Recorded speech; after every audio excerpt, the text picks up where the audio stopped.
Welcome to the channel.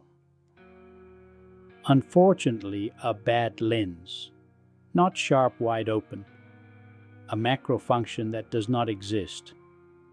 The glass was spotless, but some lens elements rattled. Doesn't feel good on cheap stuff and heavy. It's not a painful thing for the €3.50 I paid.